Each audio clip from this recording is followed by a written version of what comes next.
The purple sun of Mirren warmed the air, casting long shadows from the tall, swaying Jiangsu grass. In the terraced fields that climbed the gentle hills, Lee knelt in the soft soil. She was checking the leaves of a ball plant, her fingers gentle on its blue-veined surface. A small bug with 6 iridescent wings crawled along a stalk, and she smiled, letting it be. Her world was quiet, the only sounds the rustle of plants and the distant hum of a water recycler. Life on Mirren 4 was simple, good, and safe. It was a typical consensus colony planet, peaceful, productive, and a little bit boring.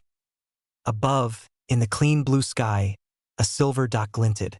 It was the orbital shuttle, making its daily trip from the main settlement to the weather station on the northern ridge. Lee stood up, stretching her back, and watched it go. She liked the routine, the predictability. Back in the main compound, her friend Min would be finishing his morning checks on the sensor arrays. He preferred machines to plants, but they shared a love for this quiet world they helped maintain it as if thinking of him had made him appear. Her wrist calm chimed. Lee! Min's voice came through, clear and calm as always. I'm getting a weird reading from Array 3. The soil moisture levels are showing a 0-point drop. Can you take a physical look at emitter head 7 in Sector 2?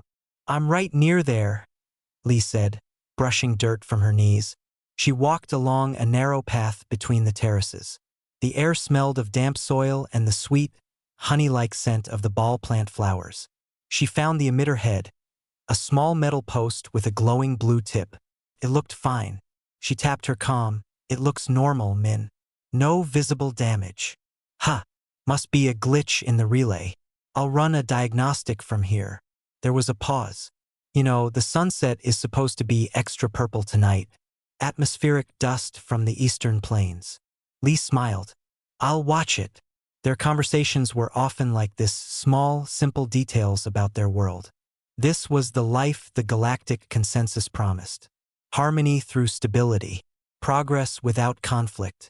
Lee had never seen a weapon, nor had she ever felt truly afraid. Danger was a broken water pipe or a software bug, nothing more. High above Mirren 4, in the cold silence of space, the consensus patrol vessel Harmonious Wave hung in its watchful orbit. The ship was smooth and elegant, its lines flowing like water. On the command bridge, the mood was one of focused calm. Officers monitored screens showing planetside weather, communication traffic, and the steady pulse of deep space sensors. General Huan sat in his command chair, reviewing a report on mineral exports. He was a man of order, his uniform neat, his gray hair cut short. His career had been long and uneventful, a series of minor diplomatic missions and routine patrols. This tour around Mirren 4 was perhaps the most peaceful of all. He liked it that way. The greatest excitement in the last cycle had been helping reroute a freighter that had experienced a minor engine misfire. General, a junior officer called from the sensor station. Her name was Sue, and she was young, her career just beginning. Long-range scan is clear. No anomalous energy signatures within 5 light-years. Very good, Huan said, giving a small, approving nod. Maintain the pattern. Vigilance is the foundation of peace. It was an old consensus proverb. He believed it deeply. Down on the surface, Min squinted at his screen. The diagnostic on the soil sensor had come back clean, but now the gravitational baseline monitor was flickering. It was a highly sensitive instrument, designed to detect subtle shifts in the planet's field. It wasn't important for farming, but it was part of the full array. The flicker was minor, a blip so small anyone else might have ignored it. But Min was thorough. He started a level 2 diagnostic, assuming a capacitor was failing. He pulled up the raw data feed. The graph showed the steady, rhythmic line of Mirren 4's gravity. And then, at the very edge of the sensor's range, he saw it. Tiny, jagged spike. It was there for a nanosecond and then gone. It didn't match the clean curve of a natural celestial event. It was messy, violent, and wrong. He flagged it and sent an automated alert to the Harmonious Wave, as per protocol. It was probably nothing. A piece of old space debris finally falling into a star, or a sensor ghost. He made a note to check the hardware after lunch. On the bridge of the Harmonious Wave, The alert from the planetary array pinged on a secondary screen. Officer Su saw it. A minor gravitational anomaly flagged by the planetary system. Probability of significance low. Standard procedure was to log it and monitor. She filed it and went back to watching the main tactical screen, which was a soothing, unchanging blue. General Huan took a sip of water from a bulb. Below, the curve of Mirren 4 was a patchwork of greens and blues under its purple sun. He thought of the people down there like his own daughter back on the homeworld. They lived without fear. They tended their fields, fixed their machines, and watched the colored sunsets. This was what he had sworn to protect. This quiet, ordinary peace. He allowed himself a moment of quiet satisfaction. The galaxy was a gentle place, and his watch was keeping it that way. He had no way of knowing that the tiny, jagged spike on Min's screen was the first ripple of a tsunami. It was the sound of a door, locked and forgotten for generations, being kicked open from the other side. The calm of the day was the last calm, the final moment of a long, innocent dream. The gentle hum of the harmonious wave systems was a constant sound on the bridge. Officer Su watched her screens, her mind already moving past the small alert from the planet. She was about to start her secondary duty log when a soft, persistent chime sounded from her station. It was not the loud alarm for immediate danger.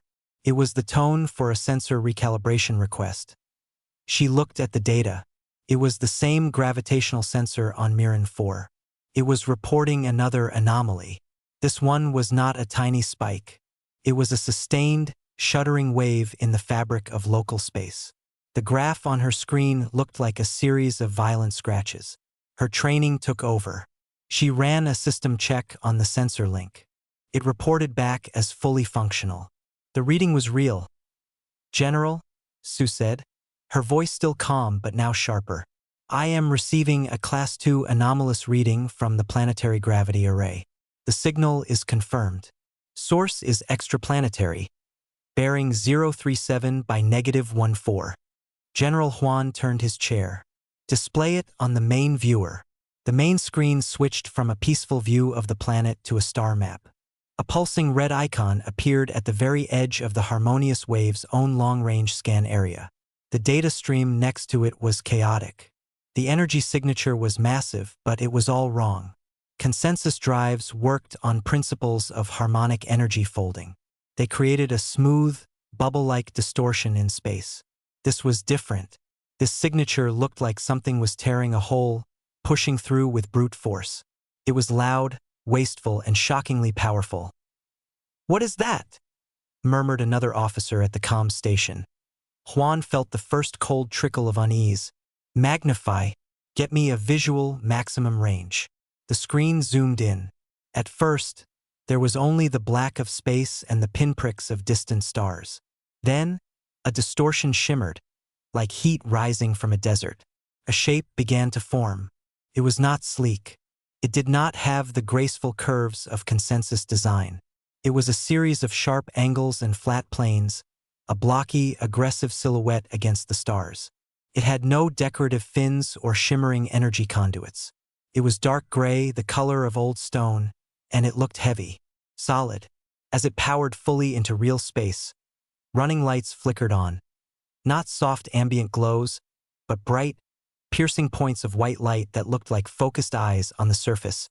Min stared at his screen. The data flooding in was overwhelming his system.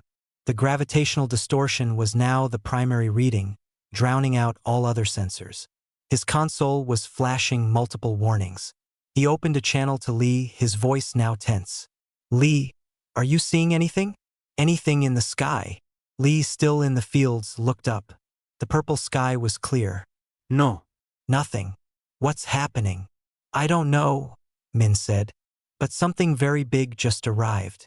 And it didn't come here quietly." On the bridge, silence had fallen. The crew watched the unknown vessel.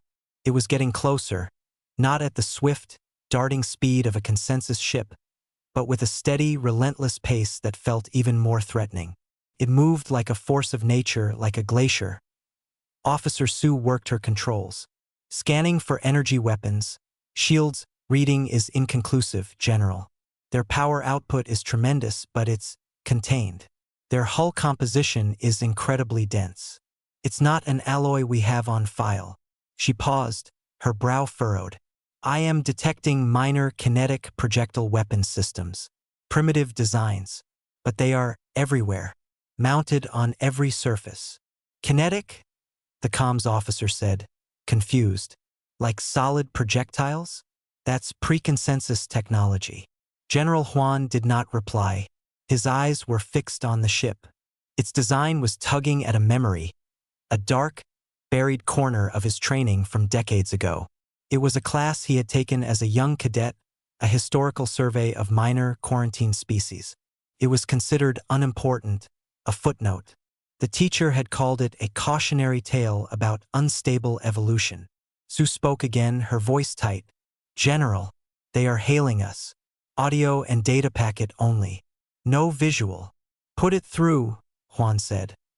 There was a crackle of static, different from the clean digital signals of the consensus. Then a voice came. It was a human voice, speaking perfect consensus language, but the tone was flat, hard, and carried a weight that filled the bridge. Unidentified vessel. This is the United Nations ship Vindication. You are in the navigation path of a human vessel. Do not adjust your position. Do not activate any defensive systems. You will make no move. You will listen. The voice stopped. A data packet automatically downloaded and opened on the main screen. It was an old, degraded file. A video. It showed a different, older ship interior. Humans, their faces pale and strained, looked into the recorder. A man spoke, his voice cracking with desperation. This is Captain Eli Vance of the human generation ship Pioneer. Our core drive is failing. Life support is at 30%. We have children on board. We are detecting an alien vessel on long-range scan. Please, if you can hear this, we need assistance. We are adrift. Please respond. The video ended. Then a second file played. It was sensor logs from the Pioneer. It showed a sleek, graceful ship, a consensus survey probe entering the system. It scanned the Pioneer for a full minute. Then, without a word, without a signal, it turned and jumped away, leaving the human ship to its fate. The transmission from the Vindication ended. The bridge was utterly silent. The crew looked at each other, then at their general. The peaceful, predictable galaxy they knew had just cracked open. Officer Sue turned to Huan, her young face pale. General, she asked quietly, pointing at the monstrous, angular ship now dominating their viewer. What is that spaceship? Huan was not looking at the screen anymore. He was staring into the middle distance, the old half-remembered lesson crashing into his mind with perfect, terrible clarity. The cautionary tale. The quarantined species from Sol 3. The ones who fought with primitive kinetics and impossible endurance. The ones the consensus decided to never, ever disturb. He knew the answer. And the knowing filled him with a cold he had never felt before. The silence on the bridge was thick and heavy. Everyone waited for General Huan to answer Officer Sue's question. He could feel their eyes on him, full of confusion and a new, dawning fear. The video of the desperate humans played in his mind, over the image of the dark, angular ship now sitting in their space. The two pictures did not match. One was weak and pleading. The other was hard and silent. But they were the same species. What is that spaceship? Sue asked again, her voice a little louder. Huan did not answer her directly. His hands moved over his command console, his fingers moving quickly but without any rush. He entered a series of codes, his personal command authorization, followed by a security sequence that he had never used. A red border flashed around his screen. He was accessing the restricted historical database. The files were not secret exactly. They were just considered irrelevant. A dusty lesson from a more dangerous past. A file name appeared. SOL 3. Quarantine directive. Observe only. He opened it. The screen filled with text and images. Grainy footage showed a human in a primitive environment suit, moving across a barren moon. A small meteor strike hit near the human. The suit was breached. The human did not fall down and die. The human plugged the hole with a hand, applied a thick paste from a canister, and kept walking for another hour until reaching safety.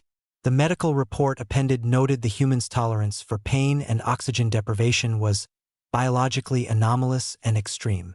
Another video, a human soldier wearing old body armor was shot with a low-energy plasma bolt. The wound was severe. The human fell, then got back up, tied a piece of cloth around the injury, and continued fighting. The file noted the human's unit held its position for 3 days without relief. Consensus doctrine stated a wounded soldier was a combat loss. For this species, a wounded soldier was often still a fighting soldier. Juan scrolled.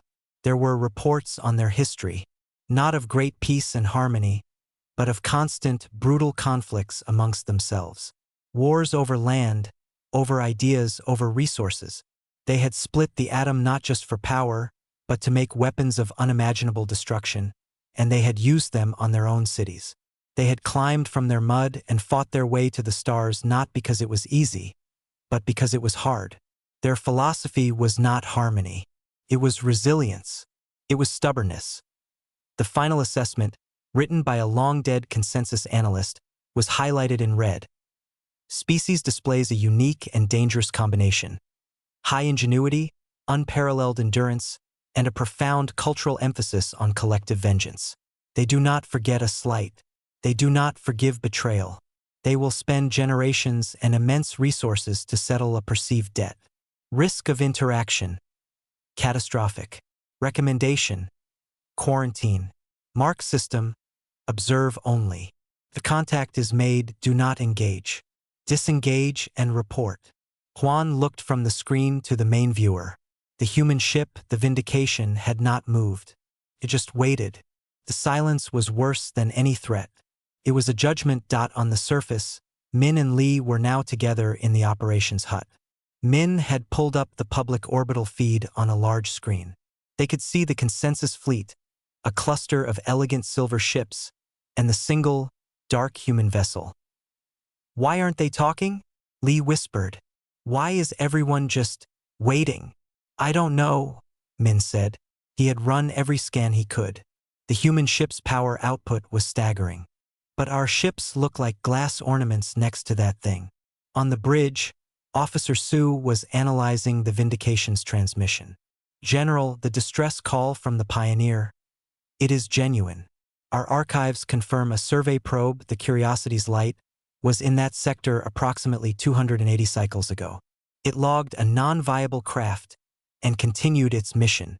"A non-viable craft," Juan repeated, the words tasting like ash. It was a calculation. The humans were too primitive. Saving them was not efficient. The cost-benefit analysis said to leave them. The consensus had made the logical, peaceful choice. But humans, he now understood from the frantic notes in the file, were not logical in that way.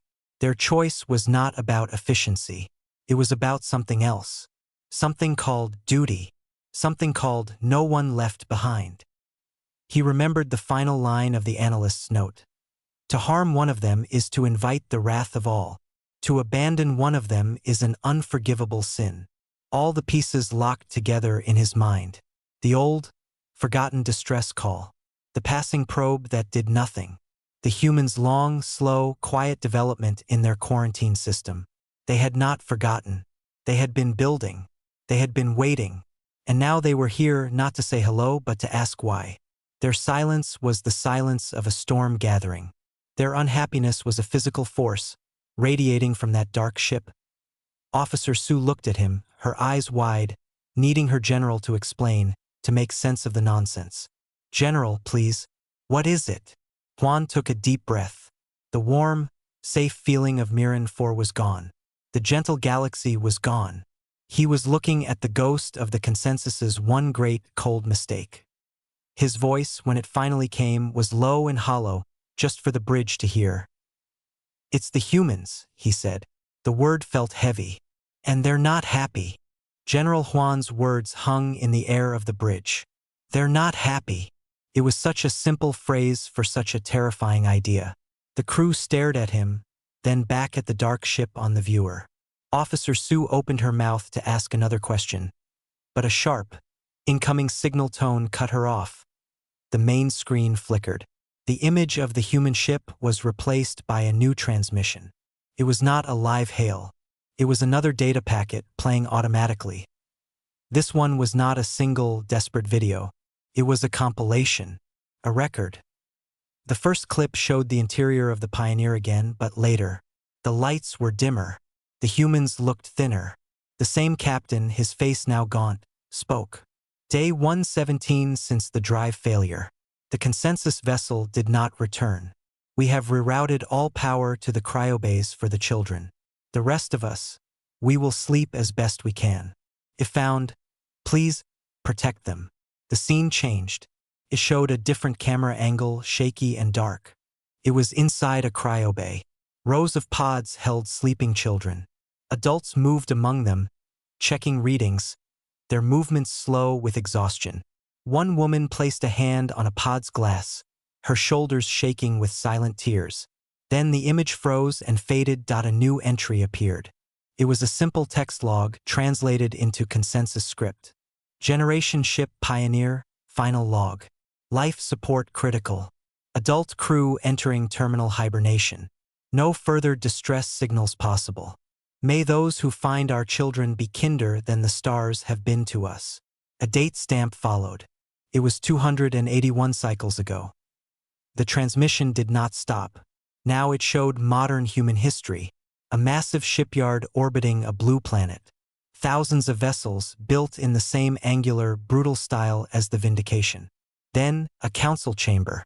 Humans of many types sat together. They were not yelling. They were quiet, their faces hard. A woman stood at a podium. The signal from the Pioneer has been found in the deep archive, she said, her voice clear and calm, but filled with iron. We know what happened. We know a sentient species saw our families dying, scanned them and left. This is not a dispute over resources. This is not a misunderstanding. This is a failure of the most basic law of civilization. You do not ignore a call for help. The scene changed to a view of space. A single human vessel, much smaller than the Vindication, approached a derelict hull. It was the Pioneer, a scarred and silent tomb. The human ship retrieved a small black box from the wreck. The image zoomed in on the box before cutting. Finally, a single human appeared on the screen. He was older, his hair gray, his face lined. He wore a simple, dark uniform. He looked directly ahead, as if he could see the crew of the Harmonious Wave. I am Admiral Park, he said. His voice was the same one from the first hail, flat, hard, and final. You have seen the record. You have seen the crime of indifference. Your galactic consensus made a calculation. You decided our lives were not worth the cost of a rescue mission. He paused, letting the weight of the centuries-old decision fill the void. Humanity does not make calculations about lives, he said, each word deliberate. We have only one calculation. Never again. Never again will one of ours be left calling into the dark. Never again will we be deemed non-viable. You showed us the coldness of the universe. We learned. We built. And we remembered. On the surface, Lee and Min watched the public feed, which was now carrying the human transmission. Lee had tears in her eyes. They were just children, she whispered. Min said nothing. He was thinking about the logic. The consensus probe had followed protocol. It had assessed the situation and determined a rescue was not feasible. It was the rational choice. But looking at the harsh, grieving faces of the humans, he felt a sickening twist in his stomach. Rationality felt like a thin excuse for a terrible thing. On the bridge, Admiral Park continued. We are not here for vengeance upon your civilians. We are not here for war with the galactic consensus. That is your way. It is not ours. He leaned slightly forward. We are here for two things. First, we will reclaim the remains of our Pioneer and her final log. Second, we will give you our answer to your calculation. You believed ignoring us carried no cost. You were wrong. The cost is this: you will know. Every species in your consensus will know what you did. And you will know that we know. And you will look to the dark between the stars. And you will wonder if we are there, watching, remembering. The transmission ended. The screen returned to the live view of the Vindication, silent and immovable. The bridge was quiet. The crew was no longer confused. They were horrified. This was not an invasion. It was something worse. It was a shaming. It was a promise. It was a lesson taught with the gravity of a planet. General Huan understood completely now. The humans were not attacking because they wanted something. They had come to settle a debt, not with blood, but with truth. And their truth was a weapon more frightening than any plasma cannon. It was the truth that the peaceful, harmonious consensus had once done a deeply unharmonious thing. And the victims had never, ever forgotten. The silence after the human transmission felt like a physical pressure. On the bridge of the harmonious wave, every officer waited for General Huan's command. The usual procedures offered no guidance. This was not a first contact protocol. This was not a border dispute. It was a historical reckoning happening in real time. Huan looked at the faces of his crew. He saw fear but also shame. They had all seen the same records. They had all heard Admiral Park's cold, clear words. The human ship was not powering weapons. It was not moving to attack. It was simply there, a monument to a terrible mistake. And its presence demanded a response. He thought of the old quarantine file. If contact is made, do not engage. Disengage and report. But it also said something else. They do not forget a slight. Any move he made could be the wrong one. A defensive shield could be seen as a threat. A weapon powering up could be the spark. He made his decision. It was the only one that felt possible. He opened a fleet-wide channel. His voice echoed through every ship in the small consensus patrol fleet and down to the Planetary Operations Center on Mirren 4. It was calm, but it carried a tension no one had ever heard from him before. All consensus vessels, this is General Huan. Planetary authorities, attend. He paused, choosing each word with care. The entity before us is a human vessel. They are a Class 0 species, designated for non-interaction. The historical record you have just witnessed is accurate. We are in a situation created by an ancestral failure of our principles. On the surface, Li and Min listened, huddled around the speaker in the operations hut. The general's voice sounded different. It sounded old. Our actions now will define the future, Huan continued. We will not compound the first error with a second. Therefore, you will follow these orders exactly. He took a steadying breath. All weapon systems are to be deactivated. Do not power any defensive shields. Do not make any sudden or aggressive maneuvers. Do not attempt to hail the human vessel. Do not send any signals toward them unless I command it. Another pause. The crew on his bridge watched him, their eyes wide. Your new priority is the safety of Mirren 4's population. All planetary defense grids are to stand down. Civilian shuttle traffic is grounded. This is not a drill. He could picture the confusion on the planet below, the fear in the settlements. He had to be clear. He had to make them understand the danger was not from bombs, but from a simple, terrible idea. The human ship is here for a symbolic act, he said, his voice dropping, becoming more urgent. They are not here for war. But if we act like this is a war, it will become one. And we will lose. Not just this battle. Everything. Do you understand? They do not fight like we do. They do not think like we do. They endure. And they remember. He looked at the main viewer. The Vindication had begun to move. Slowly, it turned its massive bulk, aligning itself not with the consensus fleet, but with a point in high orbit over Mirren 4. A point where old records showed the Pioneer's corpse still drifted. It was time for the final order. The hardest one. All consensus vessels, General Huan said, his voice now firm and loud, filling every channel. Initiate retrograde thrust. Move away from the human vessel. Move away from the planet. Form a dispersed formation at marker Delta. Do not block its line of sight. Do not intervene in its actions.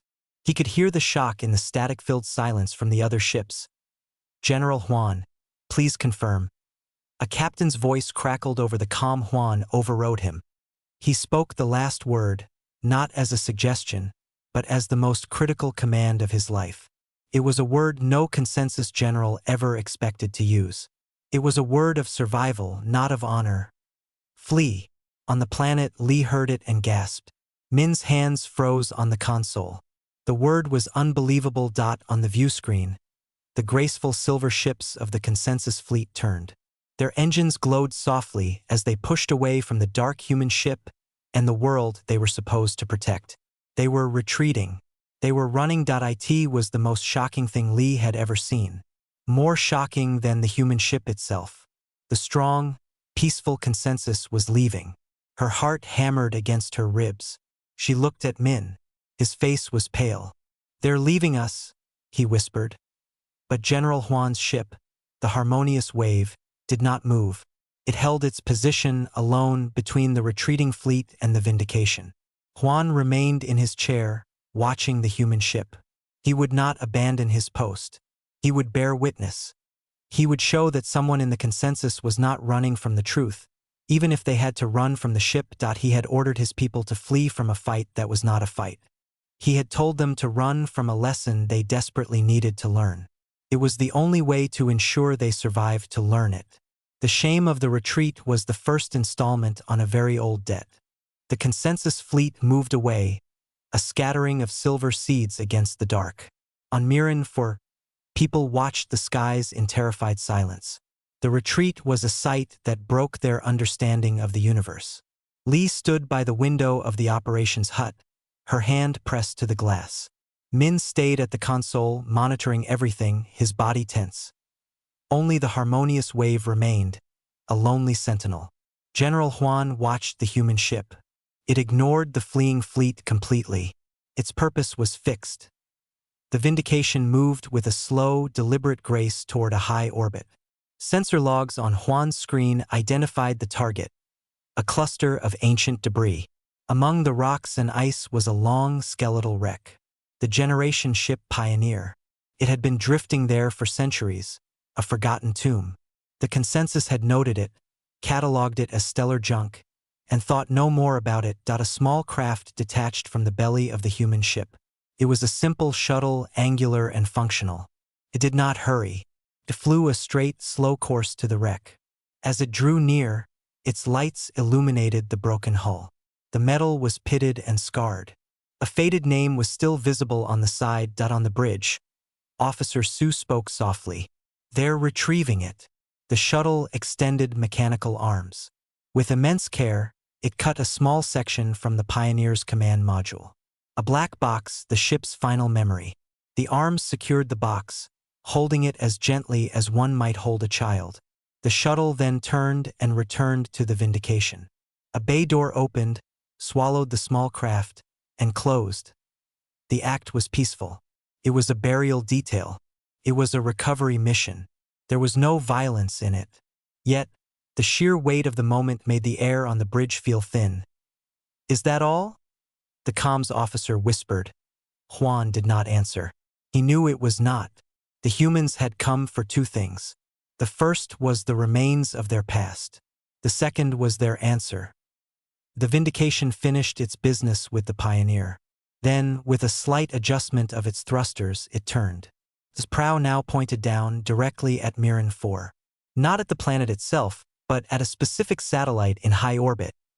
"It's targeting the primary communications relay," Sue reported, her voice tight. The relay satellite was a modern, shining piece of technology. It was the main link for Mirren 4 to the wider consensus.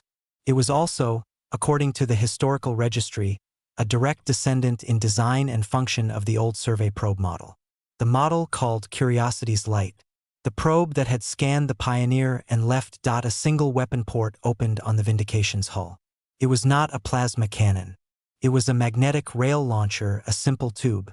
A light glowed deep within it. On the planet, Min saw the targeting data flash on his screen. "Lee," he said, his voice hollow. "They're going to shoot. But not at us." The Vindication fired. There was no bright energy beam. There was only a brief, subtle puff of light from the launch port. A silent tungsten rod, longer than a person, was propelled at a fraction of the speed of light. It was a kinetic projectile. Primitive. Brutal.it crossed the distance between the ship and the satellite in a heartbeat. The satellite did not explode in a fiery blast. It simply disintegrated. One moment it was a complex, delicate machine. The next, it was a cloud of silent, expanding dust and fragments, glittering in the sunlight for a second before being lost in the dark. The soundlessness of it was the most frightening part. A new transmission arrived, audio only. It was Admiral Park's voice again, broadcast on all general frequencies. You did not answer the call. The words were flat, final. You calculated that silence was free. It was not. The cost is memory. Our memory. And now yours. There was a long pause. On the surface, everyone held their breath. Remember this silence, the Admiral said. It is the only mercy your calculation earned you. The transmission ended. The Vindication's running lights brightened. Its main engines powered up, glowing with a blue-white light that seemed to burn the eyes. It did not turn toward the consensus fleet. It did not make any further move toward Mirren 4. It simply moved forward, away from the planet, past the harmonious wave, and into the deep black.it accelerated, faster and faster, its drive signature tearing another jagged wound in space. Then, with a flash that left an afterimage on every screen, it was gone. The human ship had arrived, delivered its message, and left. It had not conquered a single meter of land. It had not harmed a single living soul on the planet. It had taken a piece of scrap and destroyed a piece of metal. But in doing so, it had shattered a galaxy's peace of mind. It had proven that the past was not dead. It had shown that some debts, even 1 century old, are paid not with interest, but with a quiet, devastating truth. The silence it left behind was louder than any war. The human ship was gone. The space where the Vindication had been was just empty black, dotted with stars. The debris cloud from the shattered satellite slowly spread, a permanent stain on the orbit of Mirren 4. On the bridge of the harmonious wave, no one spoke. The usual hum of the ship felt intrusive, too loud for the silence inside the crew. Officer Sue stared at her screens, showing the retreating consensus fleet now turning back, their movements slow and confused. General Juan remained in his chair. He felt very tired. The fear was draining away, leaving behind a cold, heavy understanding. On the planet below, the purple sun was beginning to set, casting long, deep shadows. Lee finally stepped away from the window. Her legs felt weak. Min was still at the console, his fingers resting on the keyboard, not typing. The entire event had lasted less than an hour. Nothing about their world had changed. The fields were still there. The air was still breathable. And yet, everything was different. They left, Lee said, her voice small in the quiet hut. Yes, Min replied. He pulled up the public news feed. It was chaotic. People were asking what happened. Why did the fleet run? Why was the relay destroyed? The planetary authorities had no answers. They only repeated that the immediate danger was over. But was it over? That was the new question hanging in the AIR.IN, the main settlement. People gathered in the squares, looking up at the darkening sky. They weren't looking for ships anymore. They were just looking at the space where something impossible had happened. The story was already spreading, from official channels and whispered conversations. The tale of an old, terrible choice and the quiet, fearsome people who had finally come to point at it. High above, the consensus fleet regrouped. Ships drifted near the harmonious wave, waiting. A request for a debriefing channel flashed on Juan's screen. He ignored it for a moment. He needed to order the fleet to begin search and rescue protocols for the satellite debris to ensure no pieces threatened the planet. He needed to file his preliminary report. The work of peace was waiting. But the work of peace now had a crack in it. A human-shaped crack. He opened the channel to his captains. Their faces appeared on his screen, looking shaken. Begin orbital cleanup operations, he said, his voice steady but hollow. Prioritize planetary safety. Do not attempt to recover any debris from the human activity. Leave that area untouched. One captain, a man named Jay, frowned. General, we must analyze what happened. The weapons they used, their technology? No, Juan interrupted, firmer than he intended. We will not analyze their weapons. We will analyze their message. That is the only thing that matters today. Their technology is not a puzzle for us to solve. It is a statement we must understand. He closed the channel. He finally opened the report file. He stared at the blank page. How did he describe this? It was not a battle report. It was a confession. Down in the operations hut, Lee and Min sat together as night fell. The stars came out, bright and clear without the light of the relay satellite. What do we do now? Lee asked. It was the only question left. Min was quiet for a long time. He thought about the human ship. It wasn't magical. It was just metal and power, built by hands not so different from his. But the will behind it. The will that had remembered a single wrong for hundreds of years and crossed the stars to make a point, not to conquer. We learn, he said finally. The word felt solid. We learn to be better. Lee looked at him. Better than what? Better than the calculation, Min said. We answer the call next time. Any call. We don't just look and decide it's not worth it. He thought of the children in the cryopods. We help because it is the right thing to do, not because it is the easy thing. Lee nodded slowly. She looked out at the stars. They no longer looked like friendly lights. They looked like eyes, watching, remembering. General Juan finished his report. It was short. It stated the facts. The arrival, the transmission of historical record, the retrieval of human remains, the destruction of the communications relay, the departure. Under assessment, he wrote only one sentence. The quarantine was not for our protection from them. It was for our protection from the consequence of our own failure. That protection is now over. He sent it. He knew it would cause panic in the consensus councils. There would be debates about defense, about diplomacy, about fear. But Juan was not thinking about those things. He was thinking about the next generation ship, the next distress call, the next time someone needed help at the edge of known space.